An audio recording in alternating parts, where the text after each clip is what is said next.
ये लीजिए 20 लाख कैश, 60 लाख के आसपास की ज्वेलरी। हो गए ना 80 लाख?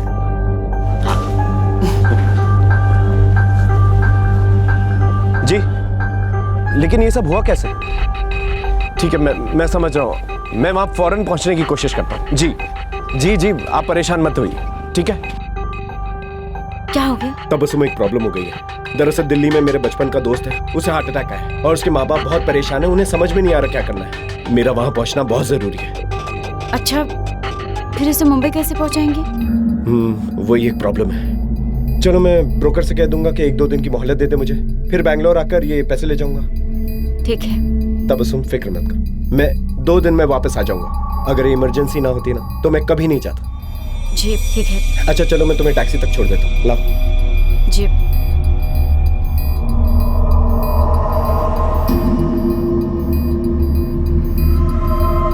तब उस समय काम करते हैं, यहाँ तो टैक्सी नहीं मिल रही है।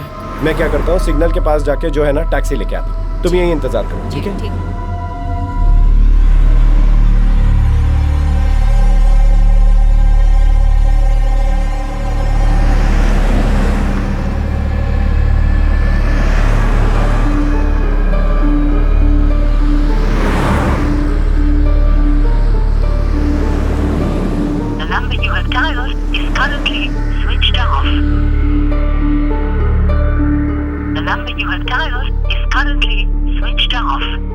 अम्मी, कुछ बताया दिल्ली में कहाँ गए? नहीं बेटा, वो भी काफी टेंस थे, मैं भी। उसके बाद मैं टैक्सी लेने गया और पता नहीं क्या हुआ, फोन भी नहीं लग रहा है। अच्छा, वो होटल जिसमें वो ठहरे थे?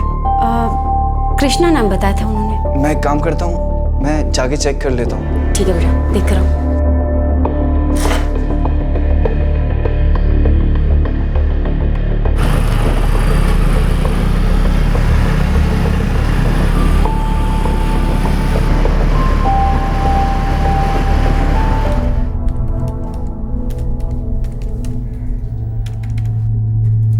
सॉरी सर, अब्बास अली नाम का कोई गेस्ट नहीं है हमारे यहाँ।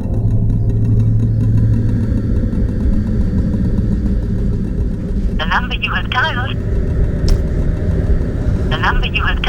is अम्मी, अभी भी फोन बंद आ रहा है। मुझे लगता है कुछ गड़बड़ है। नहीं बेटा, मैंने कहा ना, वो बहुत परेशान थे। उनके फ्रेंड को हार्ट अटैक आया है। ऐसे भी तो हो सकता है कि वो दिल्ली पहुंचकर फोन करें।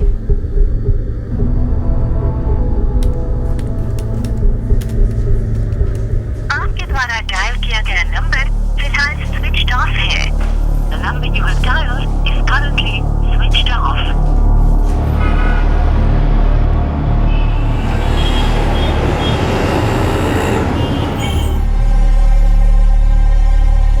अम्मी, मुझे सच में लगता है कि हमें पुलिस के पास जाना चाहिए। नहीं बेटा, ऐसा भी तो हो सकता है ना कि वो कहीं फंस गए हो, मोबाइल की बैटरी डिस्चार्ज हो गई हो, चार्ज नहीं कर पा रहे हो। नहीं अम्मी, मुझे सच में लग रहा है कि उसने आपको धोखा दिया है, बेवकूफ़ बनाया है आपको। अम्मी, हमें अभी पुलिस के पास लेना चाहिए। कहीं ऐसा ना हो कि हमारी पहुंच से बहुत दूर निकल जाए।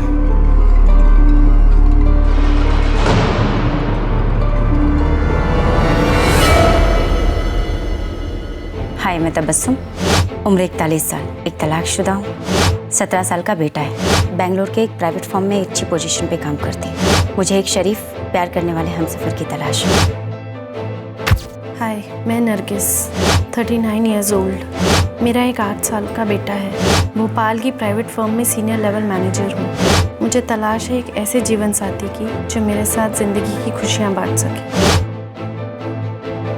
नमस्ते, मैं गिरिजा, बड़ोदरा की रहने वाली हूँ। अपने पति से सेपरेटेड और मेरे कोई बच्चे नहीं हैं। अपने लिए ऐसे पति की तलाश में हूँ जो मुझे समझे और मेरा ख्याल रखे। Hello, I am Vaishali. मैं एक विडो हूँ। मैंने अपने हस्बैंड को 4 साल पहले खोया है हार्ट अटैक की वजह से। अब मैं किसी ऐसे के इंतज़ार में हूँ जो मेरा ख्याल रख सके और मैं उसका। I am working in a good position in a private company in Ahmedabad.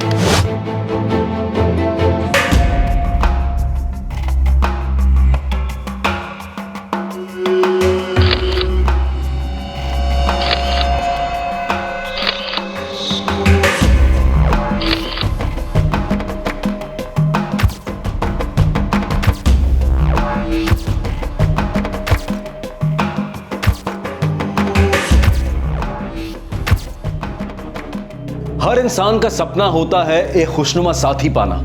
लोग जी जान से इस सपने को पूरा करना चाहते हैं, एक बेहतर जीवन साथी पाना चाहते हैं। लेकिन कुछ लोग ऐसे भी हैं जिन्होंने इसे धोखाधड़ी और बेईमानी का धंधा बना लिया है। इंटरनेट के वर्चुअल वर्ल्ड में सभी से उनकी आइडेंटिटी, उनकी पहचान मांगी जरूर जाती है, लेकिन अफसोस कि उसकी सच्चाई को जांचने का कोई तरीका उनके पास नहीं है। वैसे तो आमने सामने भी लोग अपनी पहचान के बारे में झूठ बोलते हैं और अक्सर अपने इरादों में कामयाब भी हो जाते हैं। ये एक दस्तक है कि बिना जांच की ऑनलाइन आइडेंटिटी, एक झूठी पहचान क्या क्या फ्रॉड्स कर सकती है।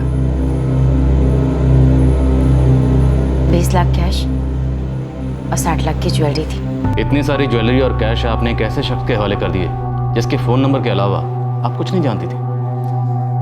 सर, उसने अम्मी को बहला लिया था और अम्मी भी उसकी बातों में आ गई, उसे पसंद करने लगी थी। इस अब्बास अली के बारे में आप जो भी जानते हैं डिटेल में बताइए। सर, मेरी बहन के शौहर ने उसे 2 साल पहले ही छोड़ दिया था। ये बहुत अकेली पड़ गई थी, तो मैंने उसे कहा कि कुछ करो, कोई अच्छा सा इंसान ढूंढो और जिंदगी को आगे बढ़ाओ। तबस्सुम, तेरे पास अच्छी सी नौकरी है, सब कुछ है तेरे पास, क्या कमी है?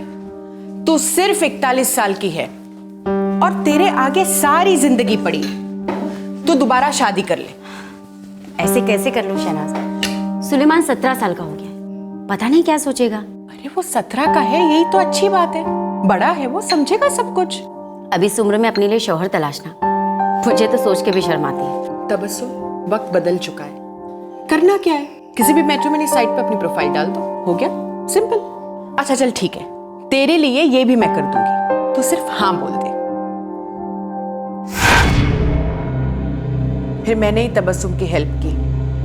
मैंने इसका प्रोफाइल findmeamatch.com पे पोस्ट किया।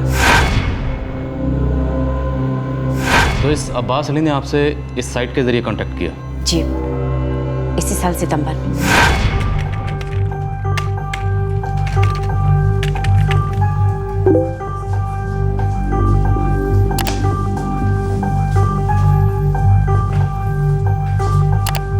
Abbas Ali is interested in you. Would you like to respond? मैंने उसका प्रोफाइल चेक किया था, मुझे काफी इंटरेस्टिंग लगा था।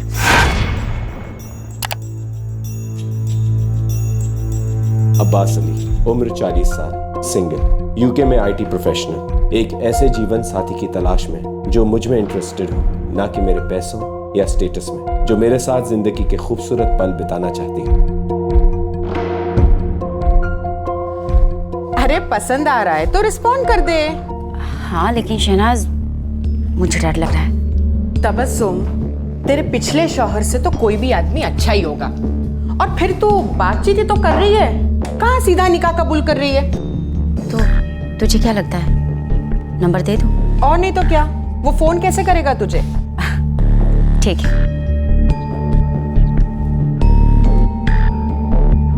मुझे पहली बार बात करके तो ठीक ही लगा था, इसलिए मैं मिलने को राजी हो गई। पहली बार आप उसे कब और कहाँ मिली? बैंगलोर, सितंबर के सेकेंड वीक में मिलने आया था मुझसे। आप अकेले गई थी उससे मिलने? जी, पहली बार अकेले ही गई थी।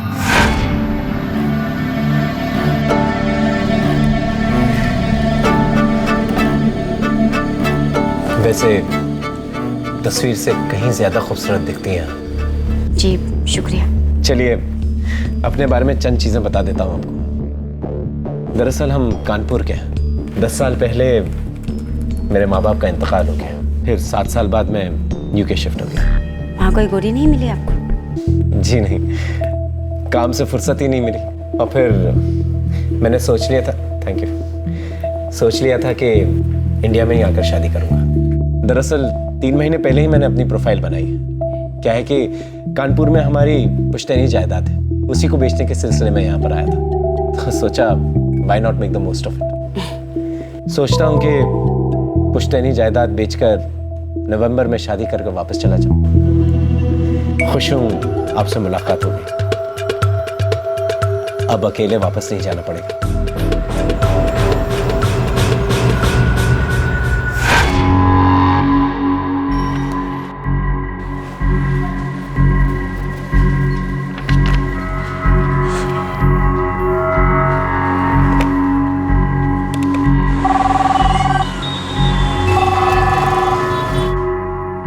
Pi Jaiswal, city police station Kanpur. Good afternoon sir, Bengaluru city police से पीएसआई गायकवाड़ बोल रहा हूँ। हाँ जी गायकवाड़ साहब बोलिए। सर हम एक ठग के पीछे, खबर मिली है कि वो कानपुर में हो सकता है। उसका कोई डिटेल है आपके पास? सर उसका एक मैट्रिमोनियल साइट से निकाला हुआ प्रोफाइल है हमारे पास। ठीक है, आप उसका प्रोफाइल फेस करिए, हम देखते हैं। Thank you sir. आप लोगों को कभी ऐसा नहीं लगा कि ये सब एक फ्रॉड हो सकता है? जी नहीं सर, हमें ऐसा कभी नहीं लगा था। सर मैं भी बहुत खुश था। मुझे लगा कि अम्मी अब खुश रहेंगी, क्योंकि अब्बा के साथ मैंने हमेशा अम्मी को दुख और तकलीफ में ही देखा। देखिए, आप लोगों से सिर्फ एक बात कहना चाहता हूँ, यही कि मैं तबस्सुम से बहुत प्यार करता हूँ, और अगर आप लोगों को इस बात से किसी भी किस्म की दिक्कत है तो मैं इसे लेके भाग जाऊंगा। Just joking. अच्छा देखो सुलेमान, अपना थैंक यू। अल्टीमेटली तो मुझे इंडिया में ही सेटल होना है, लेकिन कम से कम 16-17 साल जो है ना, मुझे यूके में ही काम करना है, अच्छा खासा कमाना है, ताकि जब वापस आऊँ तो तबस्सुम के साथ एक कंफर्टेबल लाइफस्टाइल जी सकूं। इसलिए मैं चाहूँगा कि तुम सभी लोग जो है मेरे साथ यूके शिफ्ट हो जाओ। मैं जानता हूँ तुम यंग हो, तुम्हारे अपने सपने हैं, ख्वाहिशें हैं। You are free to say anything you want. तुम्हें अपना पॉइंट ऑफ व्यू रखने का पूरा हक है। मेरी तो यही ख्वाहिश है कि अम्मी खुश रहे, क्योंकि वही मेरी सब कुछ है। सॉरी बॉस, अब तो वो मेरी सब कुछ है। सब वो चुटकियों में सबका दिल जीतना जानता था, बहुत ही चार्मिंग था वो। हमें कभी उसके ऊपर कोई शक ही नहीं हुआ। आप लोगों को कभी ऐसा नहीं लगा कि उसका एड्रेस पता किया जाए, वो काम क्या करता है ये मालूम किया जाए? और आप लोगों के मुताबिक वो बहुत पैसे वाला था, फिर उसे आपके पैसे की क्या जरूरत पड़ गई? और आप बिना कुछ जाने पहचाने आपने अपनी सारी ज्वेलरी और कैश उसके हवाले कर दी। कमाल है। सर मुझे लगा था कि वो ये सब कुछ हमारे बेहतर फ्यूचर के लिए कर रहा है। तबस्सुम, मुंबई में जुहू बीच पर एन समंदर के पास एक बहुत खूबसूरत बंगला देखा है। अच्छा। सोच रहा हूँ वहां पर एक बुटीक होटल बनाऊं। चंद कमरे हों, खूबसूरत बट वेरी क्लासी।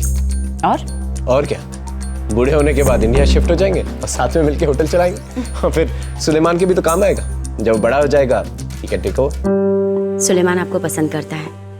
आप जानते हैं, मैं हमेशा से डरती थी कि मेरी जिंदगी में किसी का आना उसे मंजूर होगा भी या नहीं, but he is okay with you. मुझे भी सुलेमान बहुत पसंद है, बड़ा होनहार बच्चा है। He has a very bright future. तो बंगले की डील फाइनल करने के लिए आपको मुंबई जाना होगा? हाँ, सब कुछ सोच के रखा है। दरअसल एक बार कानपुर वाला बंगला जो है ना बिक जाए, उससे तकरीबन 2.5 करोड़ आ जाएंगे, और फिर बैंक से लोन उठा लूंगा 1 करोड़ रुपए का, फिर डील पक्की। ये सब करने में तकरीबन 3 हफ्ते चले जाएंगे, फिर लौटकर आपसे निकाह करेंगे और फिर यूके शिफ्ट हो जाएंगे। तो इसके लिए आपको बैंक से लोन लेना पड़ेगा। हाँ, वो 1 करोड़ कम पड़ रहा है ना, इसलिए। और अगर आपने मुझसे पैसे मांग लिए तो आपका ईगो हर्ट हो जाएगा, राइट? नहीं, लेकिन हम फिर भी आपसे नहीं मांगेंगे। अगर मांगना भी है तो शादी के बाद। अब्बास, ये सब कुछ आप हमारे फ्यूचर के लिए कर रहे हैं ना, और मुझे आपके प्यार पे पूरा यकीन है। उसके लिए किसी शादी के स्टैम्प की जरूरत नहीं। देखो तबस्सुम, मैं नहीं चाहता तुम्हें किसी भी कीमत पर मेरे प्यार पे शक हो, और मैं तुम्हें किसी भी कीमत पे खोना नहीं चाहता। आप ऐसा क्यों सोचते हैं? मैं जो दे रही हूँ उसे ले लीजिए। पहले महीने में मुझे काफी पैसे मिले थे, ज्वेलरी और पैसे मिला के करीब 70-80 लाख तो होंगे। हमारी प्रॉब्लम सॉर्ट आउट हो जाएगी। बड़ी सेठानी बनी हुई है आप। ये सब लेकर अगर मैं रफू चक्कर हो गया तो? हाँ, तो हो जाइए रफू चक्कर। बस एक बात, अपने साथ साथ हमें भी लेके जाना। ठीक है। कमाल है, आपने तो बड़े प्यार से अपने साथ धोखा हो जाने दिया।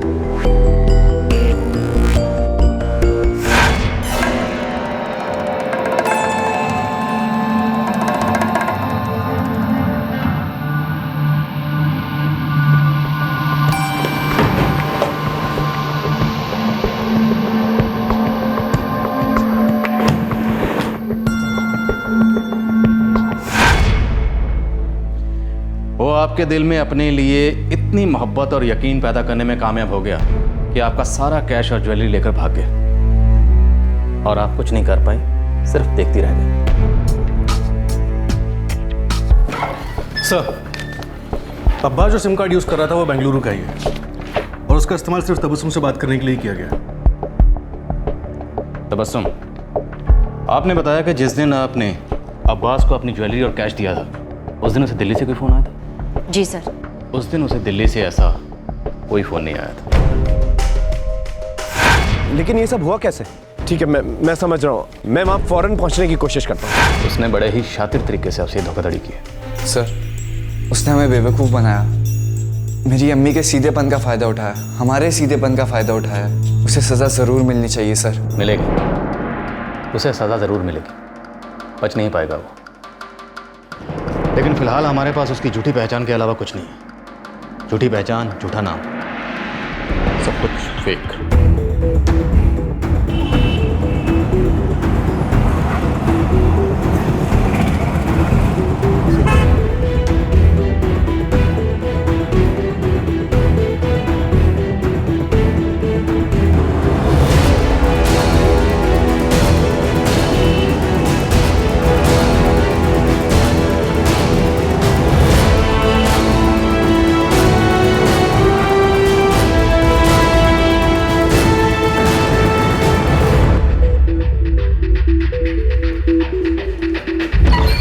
सर, बेंगलुरु के हर छोटे बड़े होटल को छान मारा।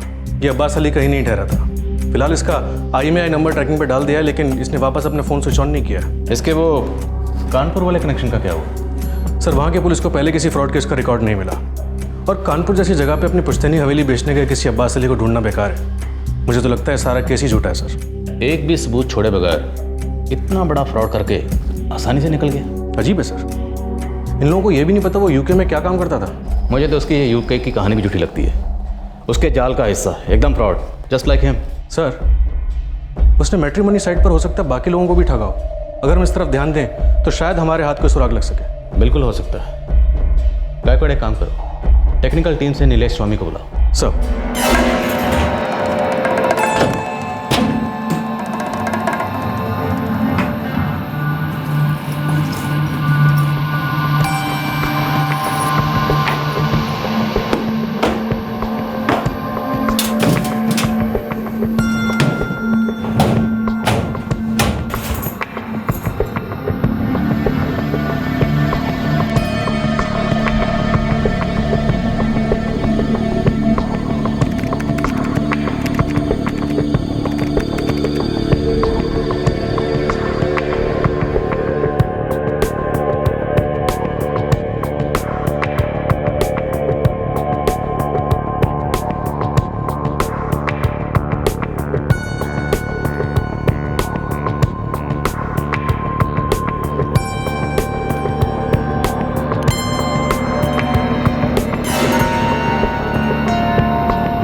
आपको ये सब भूलने की कोशिश करनी चाहिए। पुलिस अपना काम कर रही है, वो ढूंढ लेगी उसे। कितनी बड़ी बेवकूफ हूं मैं। Such a big emotional fool I am. नहीं अम्मी, ऐसा होता है और इसमें आपकी क्या गलती? आपने तो सब अच्छे के लिए किया था ना।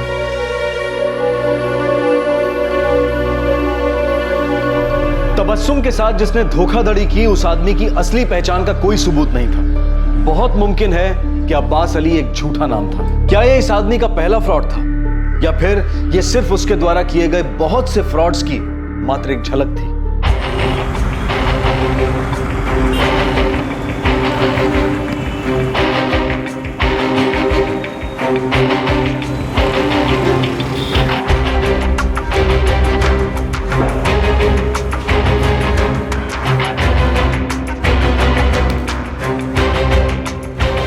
नीलेश, हमें पूरा शक है कि इस आदमी ने बहुत सी औरतों को बेवकूफ बनाया होगा। शायद वो पहले कभी पकड़ा नहीं गया, तभी से फ्रॉड करने का और हौसला है।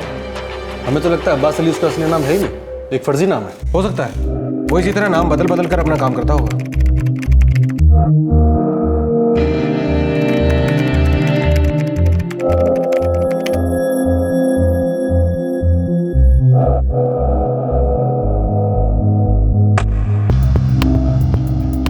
इसका प्रोफाइल तो डीएक्टिवेट कर दिया गया है 26 अक्टूबर 2012 को। कहाँ से किए गए?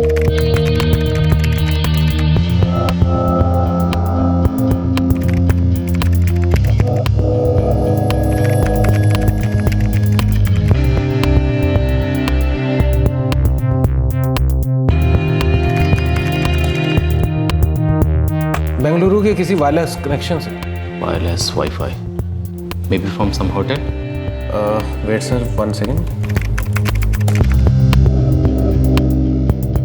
या होटल दामनी, ये तो सेंट पीटर्स रोड पे है। हम तो वहाँ चेक करने गए थे। जरूर वो किसी और नाम से वहाँ रह रहा होगा, और हो सकता है उसने अपना हुलिया भी बदला हो। इस तरह शादी ठग अक्सर ऐसा करते हैं, नाम के साथ साथ अपना चेहरा मोहरा भी बदल लेते हैं। Nilesh, can you check for us कि इसने अपना नाम बदलकर या चेहरा बदलकर कोई और वेब प्रोफाइल बनाया? Let's try sir. सर मुझे लगता है ये अपने आप को कुछ इस तरह से पेश करता होगा। IT professional UK.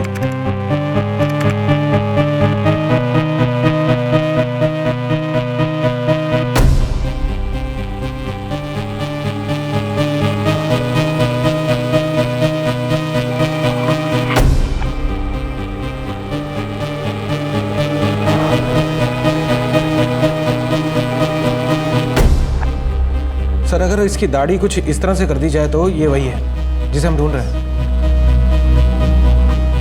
लेकिन इसका नाम यहाँ पे नवाज कुरैशी दिखा रहा है। ये अकाउंट अभी एक्टिव है? नो सर, इसका प्रोफाइल फरवरी 2012 में बना और जून 2012 में डीएक्टिवेट हो गया। हो सकता है तब भी इसने कुछ ऐसा क्राइम किया हो और उसके बाद ये अकाउंट डीएक्टिवेट कर दिया हो। Maybe you are right. चलिए उस दौरान उसके किए गए कुछ इंटरेक्शन देखने की कोशिश करते हैं।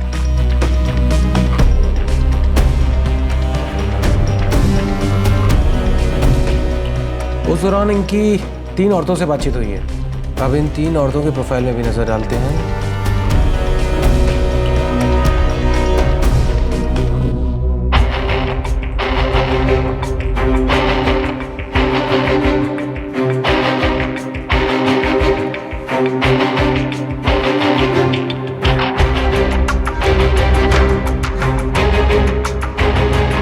मेहरुनिसा, सोनिया एंड विशाली। प्रिंट मार के देख लेते हैं।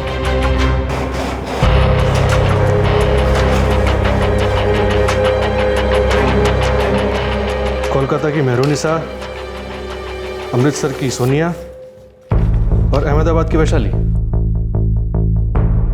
सर इससे क्या हाथ लगेगा वो तो पता नहीं, लेकिन सर इस बात की पॉसिबिलिटी है कि इन तीनों के साथ इसने धोखाधड़ी की होगी। जो भी हो, लेकिन शायद इन तीनों के जरिए हमें उसका कोई क्लू मिल जाए।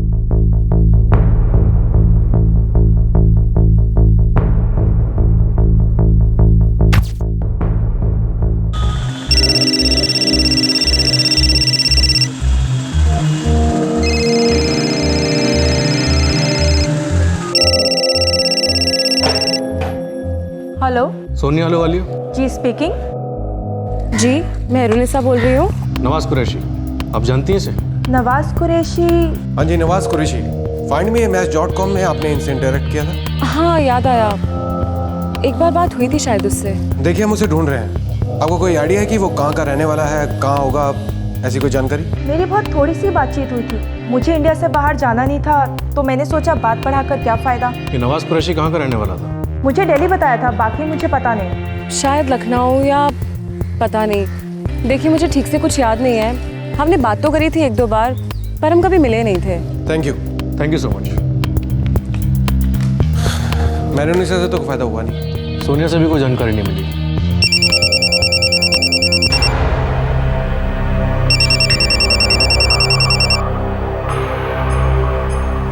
हेलो, वैशाली गनात्रा जी बोल रही हूँ। आप कौन? बैंगलोर सिटी पुलिस से पीएसआई गायकवाड़ बोल रहा हूँ। जी बताइए क्या बात है? क्या आप नवाज कुरैशी नाम के किसी शख्स को जानती हैं? बात क्या है? क्या आप उसे जानती हैं? देखिए अब मेरा उससे कोई लेना देना नहीं। देखिए हमें उसके बारे में जानकारी चाहिए। शायद आपसे ना सही, अब उसका किसी और से लेना देना हो और वो किसी और के साथ धोखाधड़ी कर रहा हो। क्या? वो ऐसा कैसे कर सकता है? वो तो जेल में है। क्या?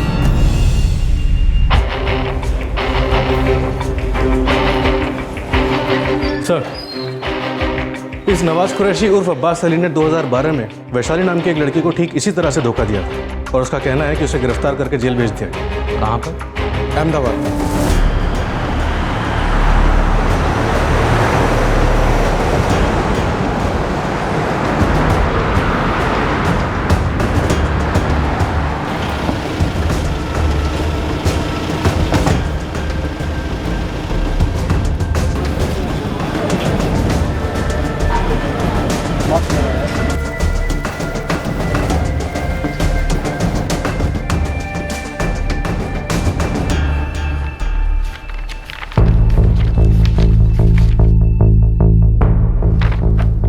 शख्स 29 जून को गिरफ्तार हुआ, 30 जून को इसे कोर्ट में पेश किया गया और फिर जुडिशियल कस्टडी में भेजा गया और 2 सितंबर को इसे बेल मिला।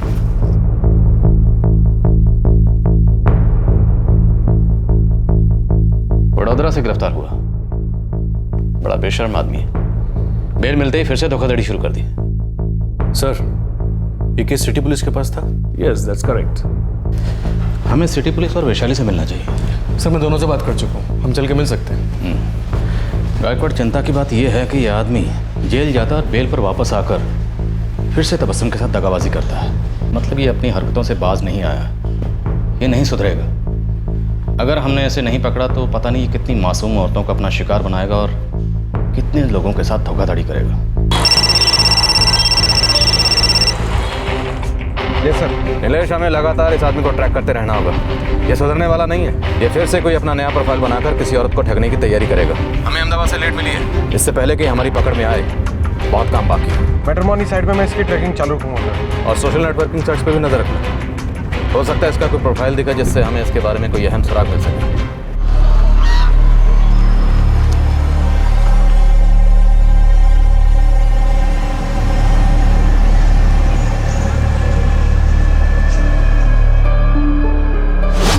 मैं नरगिस, 39 ईयर्स ओल्ड। मेरा एक 8 साल का बेटा है। भोपाल की प्राइवेट फर्म में सीनियर लेवल मैनेजर हूँ। मुझे तलाश है एक ऐसे जीवन साथी की जो मेरे साथ जिंदगी की खुशियाँ बांट सके।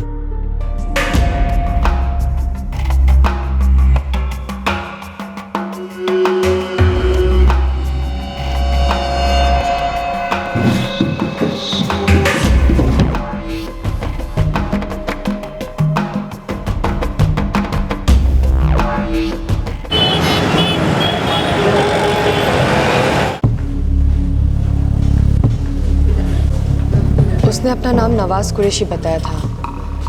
रियल नाम क्या है मैं नहीं जानती। पुलिस ने जब उसे गिरफ्तार किया उसके बाद आप उसे मिली थी? जी नहीं, लेकिन अरेस्ट के बाद पुलिस ने ही मुझे बताया था कि उसका असली नाम नवाज कुरैशी नहीं है। देखिए, हमने जब उसे पकड़ा तो वो एक और औरत को धोखा देकर भागने की तैयारी में था और अल्ताफ मुंह नितुन बनकर रह रहा था। मैं कितनी बेवकूफ़ थी जो उसकी बातों में आ गई। एनीवेज, अब मैं उसके बारे में कोई बात नहीं करना चाहती। वैशाली जी, मैं समझ सकता हूँ आपके साथ जो हुआ उसे दोबारा याद करके आपको तकलीफ हो रही होगी, पर वो शख्स अभी भी सुधरा नहीं है। अभी भी वो अपनी हरकतों से बाज नहीं आया है, कई औरतों को बेवकूफ़ बना रहा है। आई एम श्योर आप ये कभी नहीं चाहोगी जो आपके साथ हुआ है वो किसी और के साथ भी हो।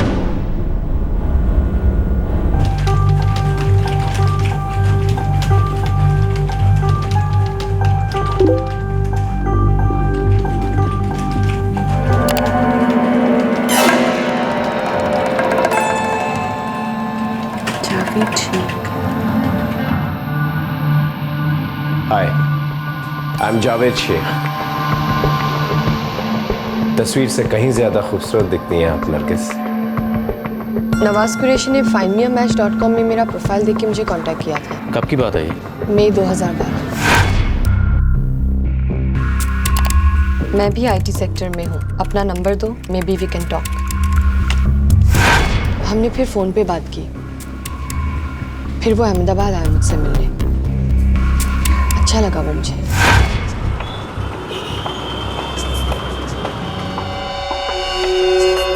क्या हुआ था आपके पति को? पता नहीं, शायद स्ट्रेस था। हम लोगों ने फ्यूचर को लेके बहुत कुछ सोच रखा था, लेकिन फिर अचानक एक दिन उनको हार्ट अटैक आया और वो चले गए। I am sorry. 4 साल हो गए इस बात को। मैं समझ सकता हूँ आपकी तकलीफ। दरअसल 8 साल पहले मेरे माँ बाप का अचानक से एक्सीडेंट हो गया। वही सब कुछ था मेरे। उसके बाद मैं बिल्कुल अकेला पड़ गया, लेकिन फिर भी मैंने जिंदगी का मुकाबला किया और जिंदगी ने मुझे बहुत कुछ दिया। फिर यूके शिफ्ट हो गया। कब तक चलेंगे आपके हॉलीडेज? 2 वीक और। लेकिन बहुत दिनों के बाद एक ख्वाहिश जागी है दिल में कि मैं किसी का ख्याल रखूं और कोई मेरा। वैशाली, अगर हम चाहें तो अपना अकेलापन शेयर कर सकते हैं, जिंदगी शेयर कर सकते हैं, अगर तुम चाहो तो। I need to think. I understand. हमारा रिलीजन अलग है ना, इसलिए। नहीं, मेरे लिए इसका मायने नहीं है, लेकिन पता नहीं मेरे पेरेंट्स कैसे रिएक्ट करेंगे। वैशाली, जिंदगी में तकलीफें बहुत आती हैं, लेकिन उनका हल हम ही निकालते हैं। गजब का चार्म था उसमें। चुटकी में अपनी मन की बात मनवा ली। मैं अपने आप को रोक ही नहीं पाई। I started liking him. छटा हुआ बदमाश है वो। He's a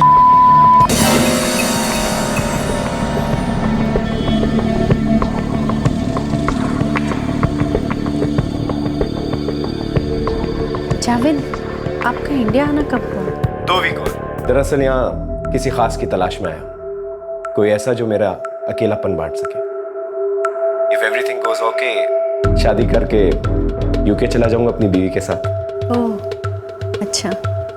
Nargis, would you mind अगर मैं भोपाल आकर आपसे आमने सामने मिलूं तो? नहीं, ऐसी कोई जबरदस्ती नहीं है कि आप मुझे इमीडिएटली पसंद करने लगे।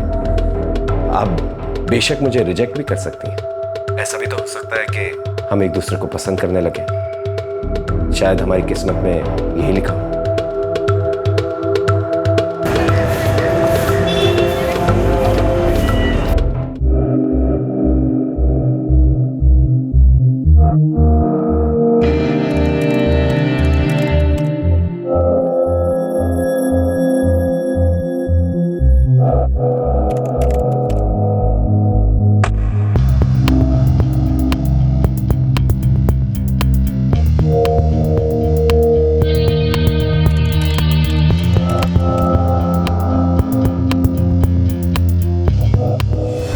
उसके साथ मुंबई चली गई? जी, मैं उससे प्यार करने लगी थी और 17 मई को हमने शादी की डेट भी तय कर ली थी।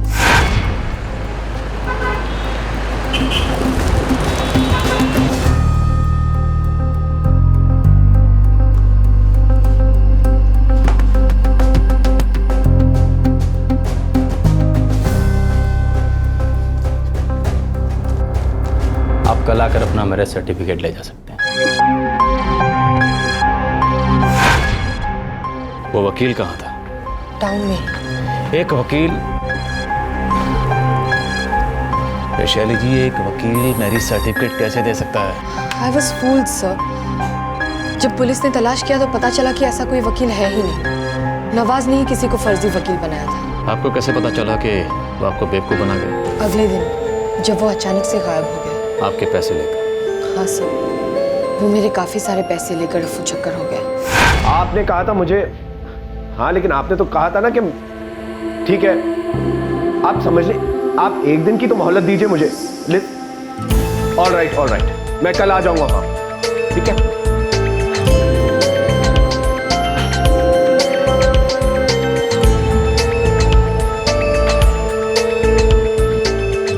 क्या हुआ? ऐसी कोई खास बात?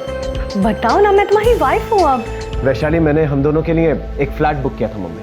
50 लाख रुपए एडवांस भी दे चुका, लेकिन अब वो ब्रोकर कह रहा है कि जब तक मैं पार्किंग लॉट के पैसे नहीं देता तब तक वो रजिस्ट्रेशन नहीं देगा। तुमने हमारे लिए फ्लैट बुक करा है? यस स्वीटहार्ट, मैंने सोचा एक अच्छा इन्वेस्टमेंट है, फ्यूचर के लिए अच्छा होगा।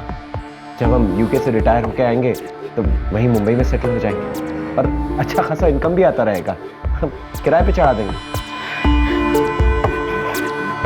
सोचा था कि अहमदाबाद जाकर तुम्हारे पेरेंट्स से मिलेंगे, उन्हें अपने बारे में बताएंगे। ये ब्रोकर भी ना सब काम गड़बड़ कर दिया। अब जब तक अब पार्किंग लॉट नहीं खरीदूंगा तब तक रजिस्ट्रेशन नहीं मिलेगा मुझे। कितने रुपए चाहिए? तकरीबन 3 लाख। तुम बैंक से विड्रॉ नहीं कर सकते? 1 लाख रुपए है मेरे पास, उससे ज्यादा निकाल नहीं सकता, एनआरआई हूं ना।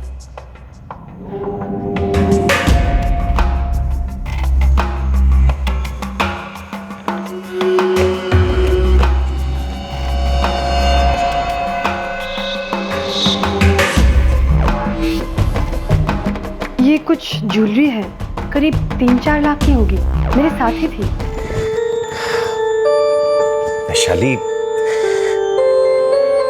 वैशाली मैं ये नहीं ले सकता, और कहां बेचता फिरूंगा मैं इसे? बस कहीं से कैश मिल जाए मुझे, मैं यूके जाते ही लौटा दूंगा। मेरे अकाउंट में 1 लाख रुपए है। Can you do that please? अगर ऐसा हो जाएगा तो अच्छा होगा, और वापसी की टिकट मैं एजेंट से करवा लूंगा। अब उसके लिए तो कैश भी नहीं लगता। श्योर नवाज, मैं जरूर निकाल दूंगी। बेवकूफों की तरह अपने बैंक से 1 लाख रुपए निकालकर मैंने उसे दे दिए।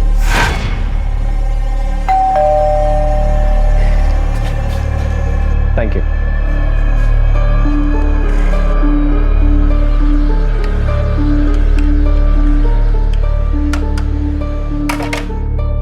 थैंक्स वैशाली। बस करो ना आप ये थैंक्स वैंक्स। I am your wife, come on. क्या करूं यार, आदत से हो गई है। कोई भी मेरी जरा सी भी मदद कर देता है ना, मैं उसका मुरीद हो जाता। अब देखो ना, तुमने मुझे पैसे दिए, मैंने आज तक किसी से पैसे नहीं लिए, हमेशा से इंडिपेंडेंट रहा हूं। Thank you so much for everything. अब तो आपकी इंडिपेंडेंस गई। अब तो हर वक्त मुझे झेलना पड़ेगा। मैं तुम्हारी हर चीज का ख्याल रखूंगी।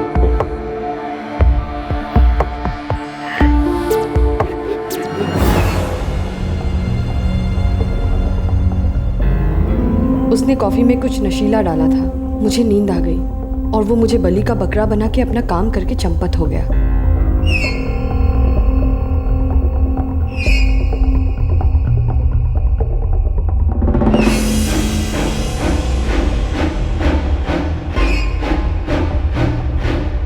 नवाज का फोन ही नहीं लगा।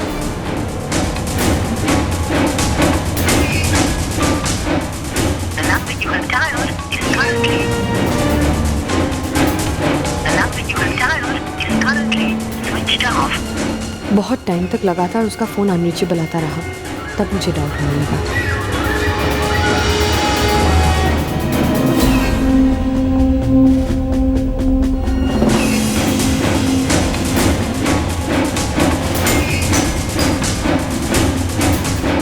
मेरी सारी ज्वेलरी और जो भी कैश था सब गायब था। वो मेरे पहुंच के बाहर था। मेरे पास 1 रुपया भी नहीं था। मैंने अपने एक दोस्त को फोन किया और फिर किसी तरह होटल से घर पहुंची। मेरे पेरेंट्स बहुत दुखी हुए, उन्हें बहुत बुरा लगा। मैंने उनको बिना बताए ये डिसीजन लिया था। एक चोर, एक ठग के चंगुल में फंस गई थी मैं। मुझे उस वक्त ऐसा लग रहा था कि अगर वो कहीं मुझे मिल जाए तो उसे मार डालूं मैं। लेकिन फिर जब पुलिस ने उसे अरेस्ट किया तब मुझे बहुत खुशी हुई।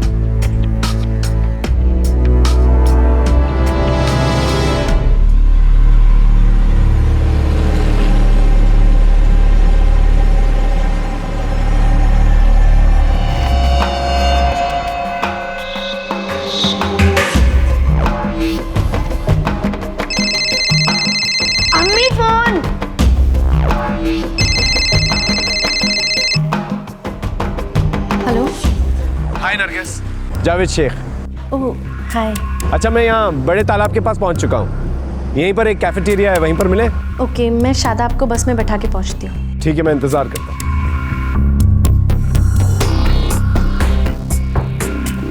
रिक्शा।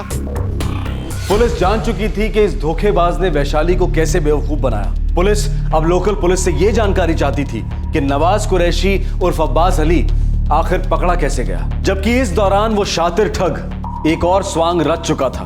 एक नई औरत को अपने निशाने पर ले चुका था। यह चूहे बिल्ली का खेल था, वक्त के साथ खेली जा रही एक पकड़म पकड़ाई थी। अब देखना यह था कि क्या पुलिस उसके अगले अपराध को अंजाम देने से पहले उस तक पहुंच पाई।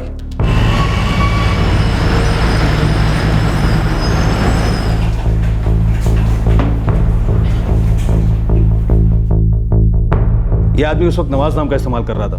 हमें लगा ये मुंबई से निकल चुका है, इसलिए अपराध वाले दिन हमने मुंबई से जाने वाली हर ट्रेन, हर प्लेन का रिजर्वेशन चेक किया।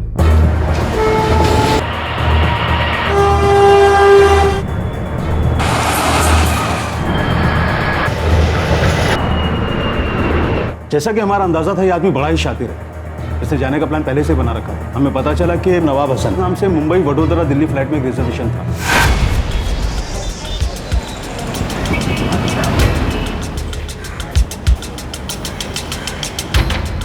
फ्लाइट टिकट पे नाम नवाब हसन है। मुझे लगता है इसी आदमी ने नाम बदल कर टिकट कराया है। ये तो घास के ढेर में सुई ढूंढने जैसा है। पता है, लेकिन फिलहाल हमारे पास यही एक बेस्ट लीड है। सर, इसका क्राइम को अंजाम देने का तरीका, मॉडस ऑपरेंडी ये है कि ये सिर्फ विडोज, डिवोर्सीज और सिंगल मदर्स को ही अपना निशाना बनाता है। और सर, ये आदमी सिर्फ अच्छे होटल्स और कॉफ़ी शॉप्स में मिलता है। सर, वैशाली के साथ क्राइम में सिर्फ 2 दिन हुआ है। अगर ये वही आदमी है तो ये मुमकिन है कि अभी भी यहीं कहीं होगा। अंधेरे में तीर चलाने जैसा है। सारे होटल्स और कॉफी शॉप को चेक करना चाहिए। अगर वो अभी भी यहीं कहीं है तो सीसीटीवी फुटेज भी मिल सकती है। चांस ना के बराबर था, फिर भी इसकी मॉडस ऑपरेंडी के हिसाब से हमने होटल्स और कॉफी शॉप्स की छानबीन की है।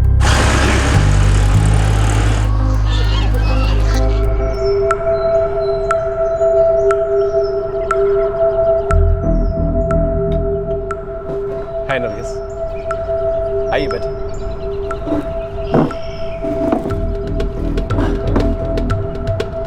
कैसी हैं? अच्छी हूँ। Nice to see you. Pleasure is all mine. वैसे एक बात कहूं, तस्वीर से कहीं ज्यादा खूबसूरत दिखती है।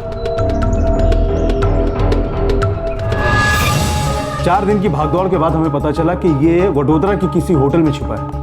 आखिर ये हमारे हाथ लगी गया।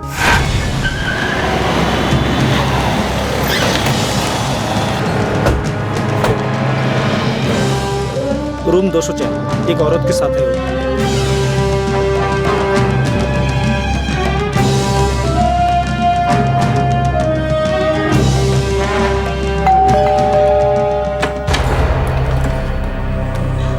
यस। आज क्या नाम है तुम्हारा? What do you mean? बोला ने। अरे सर,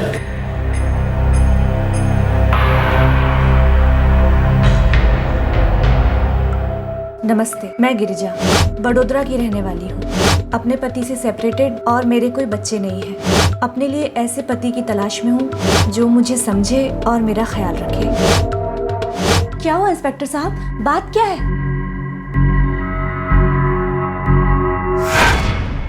ये औरत भी उसके झांसे में आ गई थी। एक ही वक्त में वैशाली और गिरिजा दोनों को धोखा देने में लगा था। हद कर दी इसने। आप लोग इसका असली नाम पता कर पाए? देखिए, वडोदरा में इस औरत के साथ अल्ताफ मोइनुद्दीन नाम का इस्तेमाल कर रहा था। बड़ा ही शातिर और चंट है ये। सर, मेरा यकीन मानिए सर, मैं वैशाली से मिलना चाहता था, लेकिन एक अर्जेंट काम आ गया, इसलिए मुझे वहां जाना पड़ा। और मैं वापस गया भी था, लेकिन वो जा चुकी थी। तेरा असली नाम क्या है? मजहर सईद। सच में तेरा यही नाम है असली? सर, मैं आपसे झूठ क्यों बोलूंगा? राजा हरिश्चंद्र की औलाद है, झूठ नहीं बोलता। वैशाली से तो झूठ बोला था ना? No sir, I didn't lie to हर।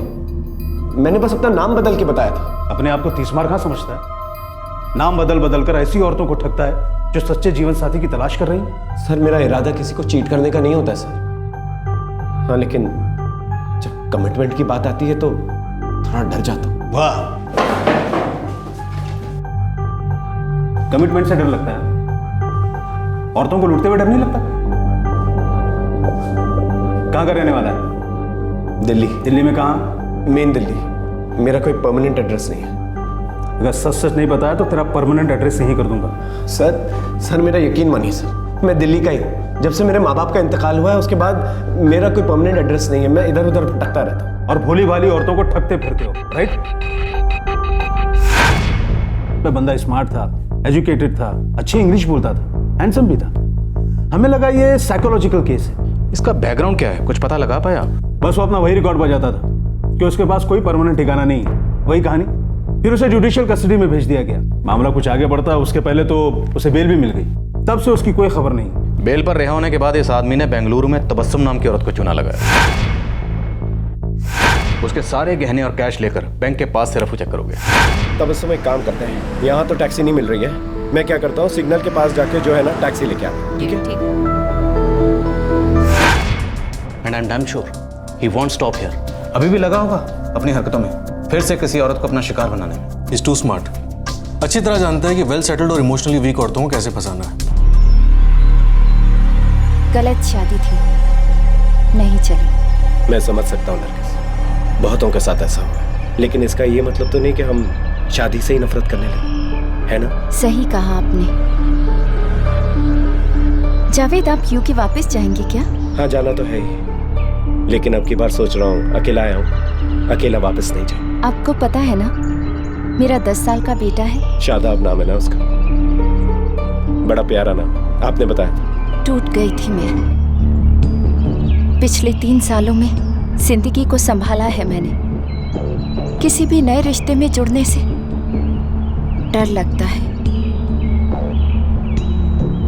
मैं जानती हूँ जावेद, मुझे किसी के साथ की जरूरत है, लेकिन समझ में नहीं आता कि क्या करूँ। सच बताऊं तो मुझे भी बहुत डर लगता है। मैं भी कमिटमेंट फोबिक हूँ, लेकिन अब की बार मैंने फैसला किया है एक ऐसा रिश्ता जरूर बनाऊं जो कीमती हो मेरे लिए। नरगिस, इन लफ्जों के अलावा कुछ नहीं है मेरे पास, और मैं जानता हूँ बातों पे यकीन करना बहुत मुश्किल होता है, लेकिन सच मानो, मेरा यकीन मानो, मैं शादाब को अपने बेटे की तरह प्यार करूंगा। तुम्हें और शादाब को अच्छी से अच्छी जिंदगी देने की कोशिश करूंगा, एक अच्छा शौहर बन के दिखाऊंगा। यूके में हम लोग हंसी खुशी जिंदगी बिताएंगे। आपने कहा कि आपके पेरेंट्स से बनती नहीं, सारे काम काज आप खुद ही करती हैं। नरगिस, मैं तुमसे निकाह करना चाहता हूँ, तुम्हें और शादाब को अपना बनाना चाहता हूँ।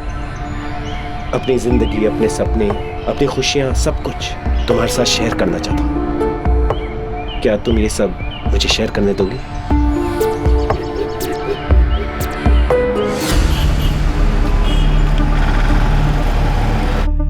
किसी भी साइट्स में मदर सईद के नाम से कोई इन्फॉर्मेशन नहीं मिली। मुझे तो लगता है शायद ये नाम भी फर्जी है। नीलेश, हम मुंबई जा रहे हैं, इसके बारे में कुछ खबर मिली है। अंधेरे कमरे में काजल के डिब्बे खोज रहे हैं, देखते हैं क्या हाथ लगता है। मैं सभी साइट्स पे नजर रखता हूँ। मेरे ख्याल से अब ये ज्यादा समय तक चुप नहीं बैठने वाले। अगर मैं गलत नहीं हूँ तो ये अभी भी अपनी करतूतों में लगा होगा। I am sure sir. Sir, Mumbai police को भी मजहर सईद की खबर भेज दी है। हो सकता है वहाँ इसकी कोई हिस्ट्री निकल आए। Let's hope so.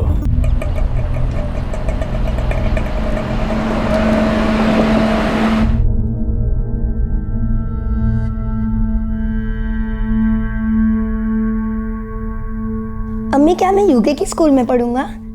हाँ बेटा। क्या वो आपको पसंद है? आप जब उनसे मिलोगे ना तो आपको भी वो पसंद आएंगे। बहुत अच्छे इंसान है वो, हम दोनों का बहुत अच्छे से ख्याल रखेंगे।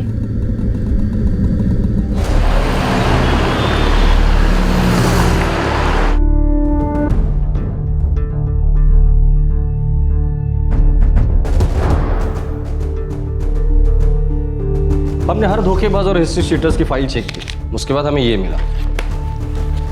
मदर सही, तो ये है इसका असली नाम।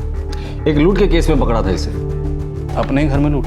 अपने माँ बाप के गहने और पैसे चुराए थे, गहने बाद में बेच दिए थे। मतलब इसके माँ बाप हैं और पता ठिकाना भी है। 123/12 भवानी नगर चौर। बाद में इसे छोड़ दिया था क्योंकि माँ बाप ने शिकायत वापस ली थी। गाय तोड़ने साहब, अब इतनी दूर आई हैं तो एक बार चल के इसके घर पे चेक कर ही लेते हैं। चलिए।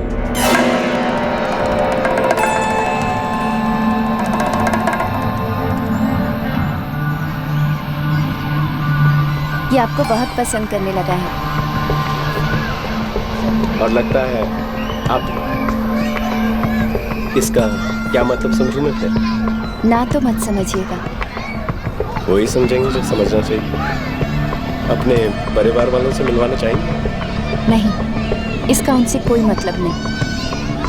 और आपके कामकाज का क्या? मैं कॉन्ट्रैक्ट बेसिस पे हूँ, जब चाहे छोड़ सकती हूँ।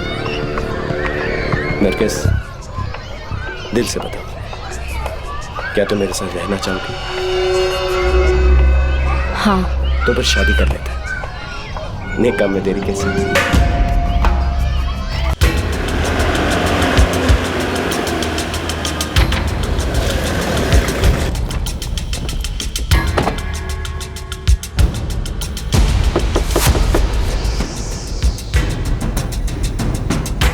जी?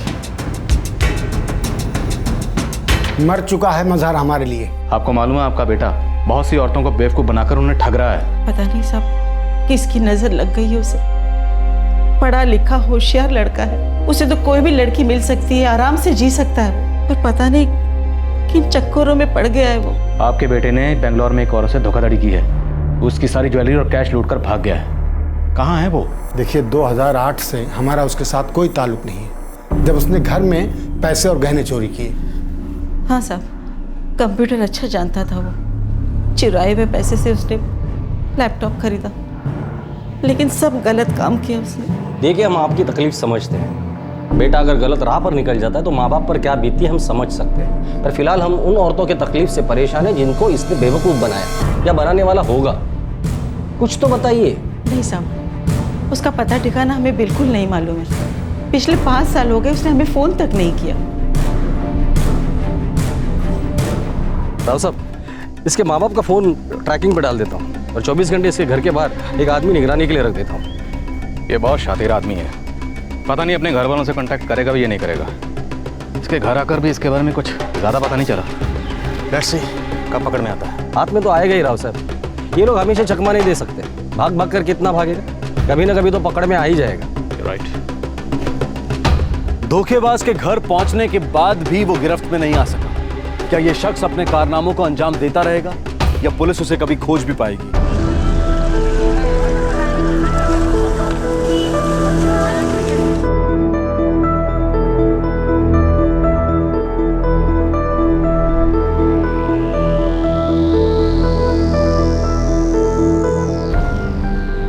मैरिज सर्टिफिकेट कल तक तैयार हो जाएगा।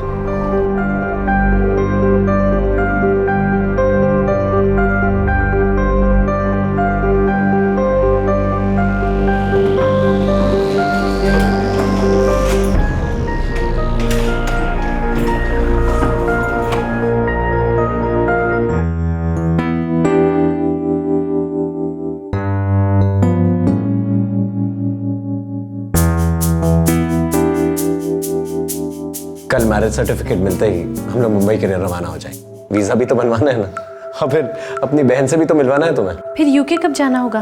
अब नेक्स्ट वीक तक, तब तक तुम्हारा सारा सामान भोपाल से मुंबई भी आ जाएगा। अच्छा सुनो, बैग्स और ज्वेलरी का ख्याल रखना, ठीक है? मैं जाता हूँ, ट्रैवल के अरेंजमेंट्स भी कर देना। ओके ठीक। चलो Shadab, bye.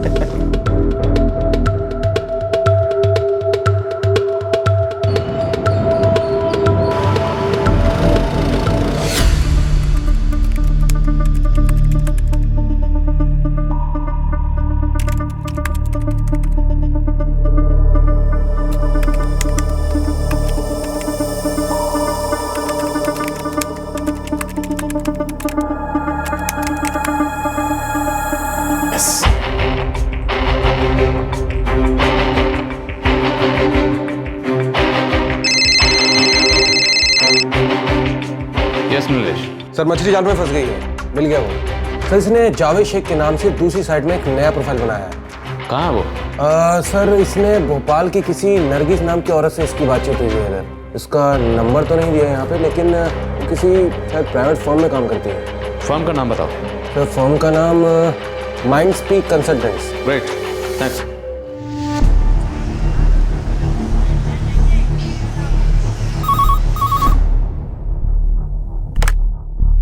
Mind speak consultants. Pi Keshavrao बोल रहा हूँ बेंगलोर पुलिस से।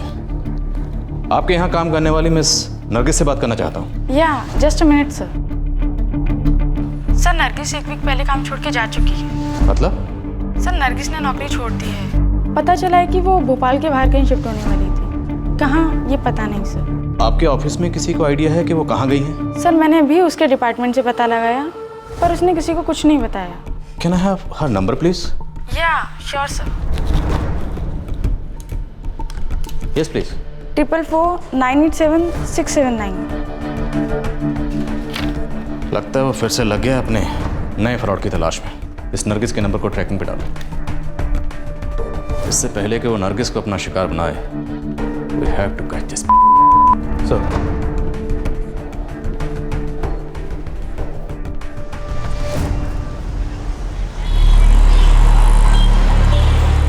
मुंबई रवाना हो जाएंगे। कल रात के लिए मैंने टैक्सी भी बुक करा रखी है।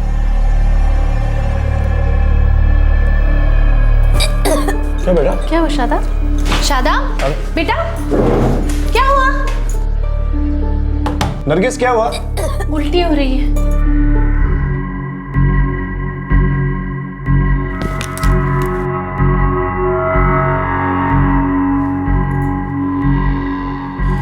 लगता है फूड पॉइजनिंग हुई है जी।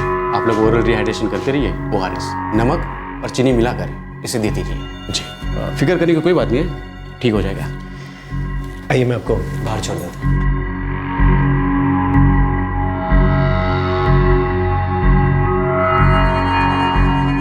जावेद, हमने कभी इतना ट्रैवल नहीं किया ना, शायद इसी वजह से। फिक्र मत करो, ठीक हो जाएगा।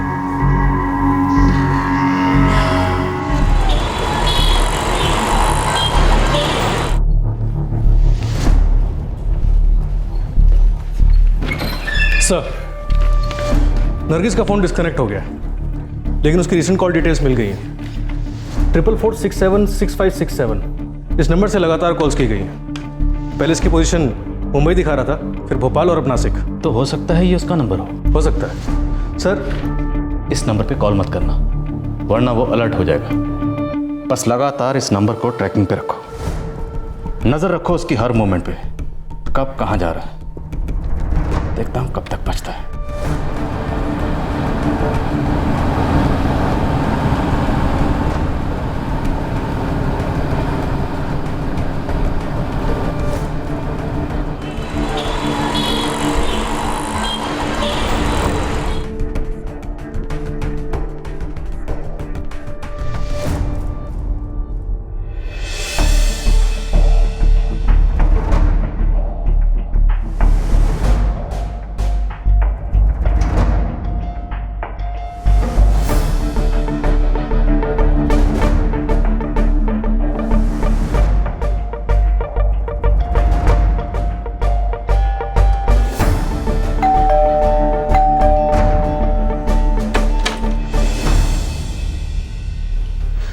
कैसा है शादाब? बुखार है, 101 है अभी। जावेद, मुझे लगता है हमें अभी मुंबई नहीं जाना चाहिए। लेकिन नरगिस, मेरा कल पहुंचना बहुत ज़रूरी है। एम्बेसी में हमारे वीज़ा बनने हैं ना, और अगर कल नहीं पहुंचा तो एम्बेसी वाले कम से कम 1 महीने तक डेट नहीं देंगे। ये मैरिज सर्टिफिकेट। सर, ट्रैकिंग से फ़ोन का लोकेशन नासिक का एक होटल आ रहा है। नासिक पुलिस को तुरंत इन्फॉर्म करो और कहो कि इसे गिरफ्तार करें। सर। नरगिस, फिक्र मत कर, मैं वीज़ा का काम ख़त्म करते ही 1:30 बजे तक वापस आ जाऊंगा, ठीक है? और शायद अपनी बहन को भी साथ लेता हूँ। ओके, जल्दी आना जावेद, वरना मैं अकेली। वैसे फिक्र की कोई बात नहीं है। तुम और शादाब यहाँ अकेले हो, ये ज्वेलरी का बॉक्स यहाँ पर सेफ रहेगा। तो क्या करूँ मैं? एक काम करते हैं, तुम ये बॉक्सेस मुझे दे दो, मैं अपनी बहन के यहाँ छोड़ देता हूँ, वहाँ सेफ रहेंगे, है ना? ठीक है।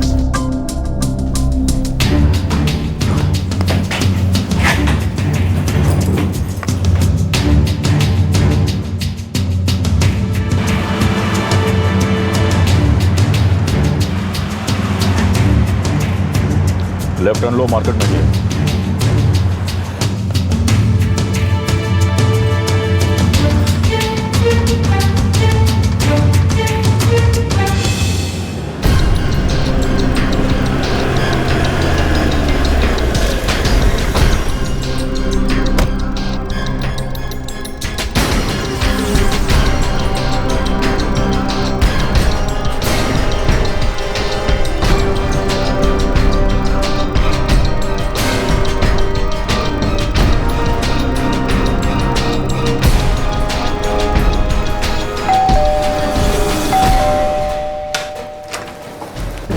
जो अभिषेक है, क्या हुआ? कहाँ है वो? वो तो मुंबई गए हैं। आपके द्वारा डायल किया गया नंबर फिलहाल स्विच ऑफ है। एक काम करो, उसका फोन ट्रैकिंग पे रखवा दो। आप लोग प्लीज मुझे बताएंगे कि आखिर बात क्या है? मैडम, आपका पति 1 नंबर का ठग है। मेरे हस्बैंड ऐसे नहीं है। मैडम, वो सिर्फ आपका हस्बैंड नहीं है, बहुत सी औरतों का हस्बैंड। सबको धोखा दिया है, ठगा है उसने।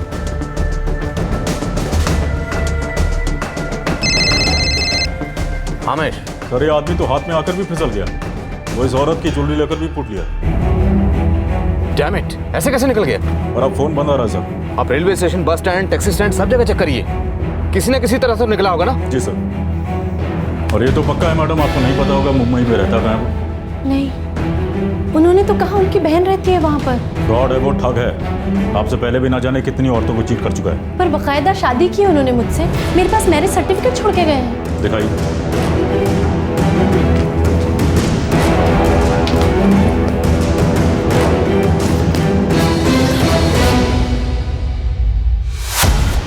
यहाँ एक वकील से बनवाया है। तो वकील भी फर्जी ही होगा उसकी तरह।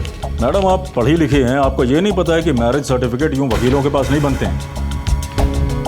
जवान तो चेक करो, हर टैक्सी स्टैंड, हर बस स्टैंड, रेलवे स्टेशन, सब जगह जाकर चेक करो। हर हालत में वो आदमी हमें चाहिए। हो सही।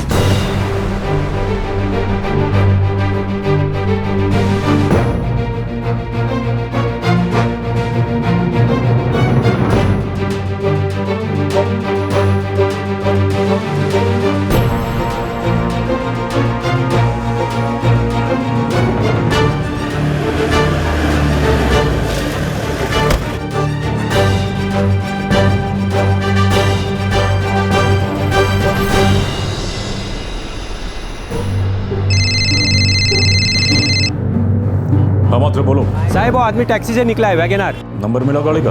हाँ, और ड्राइवर मंगेश का भी नंबर मिल गया है। ग्रेट, नंबर भेजो मुझे।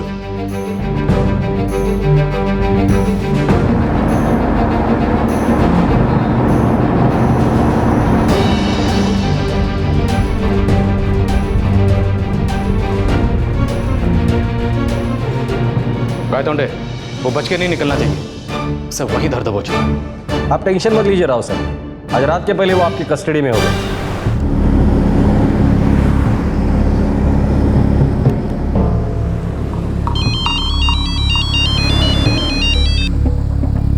हेलो हेलो, मंगेश बोलते हैं? हाँ मंगेश बोलते हैं। मंगेश, मैं मुंबई पुलिस से बोल रहा हूँ। अब ध्यान से मेरी बात सुन। जिस आदमी को गाड़ी में लेके जा रहा है वो एक बहुत बड़ा बदमाश और ठग आदमी है। साहब, ये साहब मत बोल, उसे शक हो सकता है। अब तू वही करेगा जो मैं तुझे कहूंगा, समझे?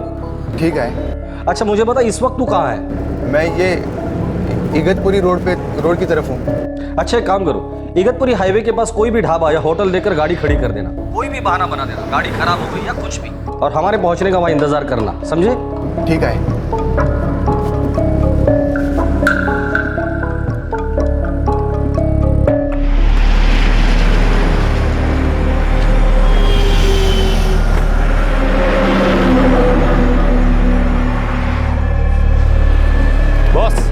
क्या प्रॉब्लम क्या है? साहब, ये स्पार्क प्लग का थोड़ा सा प्रॉब्लम हो गया है। कितना टाइम लगेगा? साहब एक 10-15 मिनट तो लगेगा साहब। साहब तब तक आप चाय वाय पी लो ना।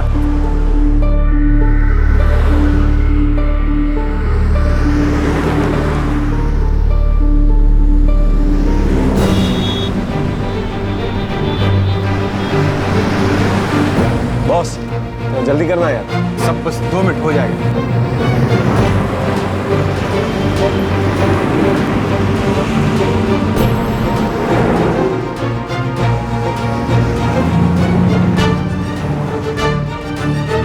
जावेद शेख, आपको? मेरा मुंबई वाला ससुर।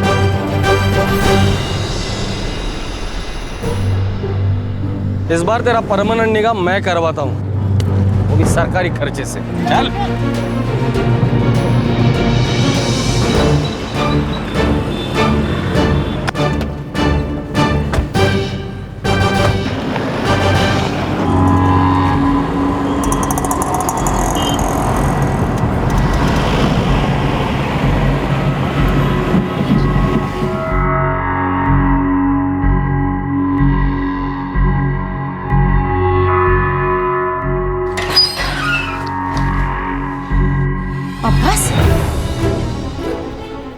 क्यों किया तुमने मेरे साथ ऐसे? बोलो क्यों किया तुमने मेरे साथ ऐसे? तबस्सुम जी, हमने यहाँ आपको इसकी पहचान के लिए बुलाया, यही है वो? सर मुझे इसे एक झापड़ मारने दीजिए बस। Please please. अब क्यों इस गलीज आदमी को हाथ लगाकर अपने हाथ गंदे कर रही है? जितनी औरतों को इसने शादी का झांसा देकर बेवकूफ बनाना बना लिया, अब इसका बैंड हम बजाएं। हो गई बेटा जितनी शादियां होनी, अब हनीमून जेल में जाके मनाना। आखिरकार जावेद शेख उर्फ अल्ताफ मोइनुद्दीन उर्फ नवाज कुरैशी उर्फ अब्बास अली गिरफ्त में आ ही गया, जबकि यह कंफर्म हुआ कि उसका असली नाम मजहर सईद है। तबस्सुम का बहुत सारा सामान बरामद हो गया। यह शातिर ठग अपनी अगली धोखाधड़ी में लगा था। इसका मंसूबा था कि ये दोनों लूट का माल एक साथ ठिकाने पर लगाएगा। उसने माना कि उसके बनाए मैरिज सर्टिफिकेट्स जाली थे। वो किसी भी असली वकील का इस्तेमाल नहीं करता था, ऐसे ही किसी को वकील बना देता था और उन्हें इसके लिए अच्छी खासी रकम देता था। फर्जी दस्तावेजों को असल तौर पर पेश करने के लिए उस पर आईपीसी की धारा 417 लगाई गई है और धोखाधड़ी के लिए आईपीसी की धारा 420। लगभग 60 विधवाओं और तलाकशुदा महिलाओं के प्रोफाइल उसके लैपटॉप से मिले हैं। आज की तारीख में पुलिस इस केस में चार्जशीट फाइल कर चुकी है। ये धोखेबाज अपनी करतूतों में इसलिए कामयाब हुआ क्योंकि इसके विक्टिम्स ने इसके क्रेडेंशियल्स और बैकग्राउंड की जांच ठीक से नहीं की थी। देखने सुनने में अजीब लगता है कि कोई कैसे इस किस्म के लोगों की बातों में आ सकता है, लेकिन हैं कुछ लोग जो ऐसे शिकार बन जाते हैं। ऑनलाइन आइडेंटिटी के लिए सिर्फ ईमेल एड्रेस मांगा जाता है। व्यक्ति की असल पहचान, उसका आगा पीछा, ठौर ठिकाने को जांचने का कोई इंतजाम नहीं। फेक प्रोफाइल्स और फेक आइडेंटिटीज की भरमार है और अक्सर लोग इस गुमनामी के लबादे के पीछे धोखाधड़ी को अंजाम देते फिरते हैं। ये लोग पकड़े जाते रहेंगे, इन लोगों को सजा भी होगी, लेकिन ठगी का यह धंधा कभी बंद हो पाएगा? हमें डरने की जरूरत नहीं है, हमें जरूरत है अलर्ट रहने की, सतर्क रहने की। जरूरत है कि किसी भी रिश्ते में कूदने से पहले, किसी लेन देन में पड़ने से पहले सामने वाले का काम धाम, घर परिवार, पता ठिकाना अच्छी तरह से मालूम कर लें। और ये सारी बातें खास तौर पर फ्रेंडशिप और मैट्रिमोनियल साइट्स में बनाए गए प्रोफाइल्स पर आंख मूंद कर यकीन करने से पहले जरूर याद रखें। आपसे फिर मुलाकात होगी क्राइम पेट्रोल दस्तक में एक और नए केस के साथ। तब तक अपना ख्याल रखें, सुरक्षित रहें और याद रखें, सोशल नेटवर्किंग साइट पर बने किसी भी रिश्ते को अंजाम देने से पहले उसकी कड़ी जांच बहुत जरूरी है। जय हिंद। क्राइम पेट्रोल के और भी दिलचस्प कहानी देखने के लिए हमारे चैनल को सब्सक्राइब करें और बेल आइकॉन दबाना न भूलें।